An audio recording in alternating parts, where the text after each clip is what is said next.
So you know that feeling like when you hit a new high in your business and it feels like everything has changed and it's like, oh, the angels are singing and then silence and then it just goes absolutely dead. And then you sit there and you're like, okay, was it the ad? Is it the season? Is it the summer? Is it me? And it's that uncertainty right there. That is what I have been obsessed with solving since 2020 because of my own pain. So I've been in Waterloo for 3 weeks now. I just got home yesterday, but I've been working alongside a technical founder. I met him by accident, but we've actually been building something behind the scenes for 2 months now.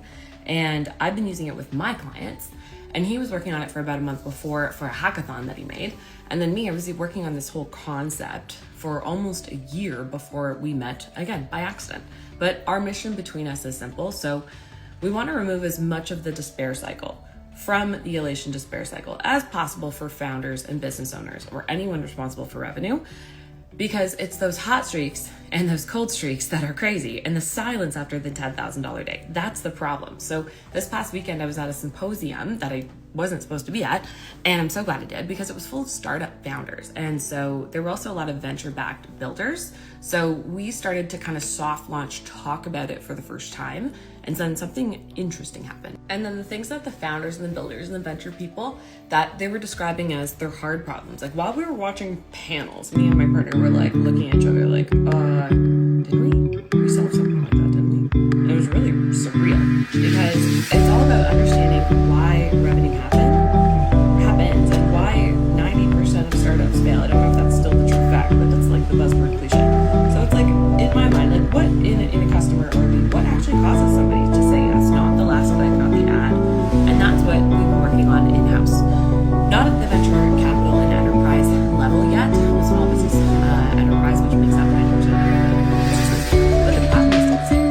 So founders at every level, like we're flying, we have stuff like season guided things, but we're making decisions with incomplete information. That's the point. On the decisions that matter the most. So in conversion rate optimization, the analytics tools tell you the number. In conversion rate optimization, we're doing it every day. Every post you do is towards conversion rate optimization.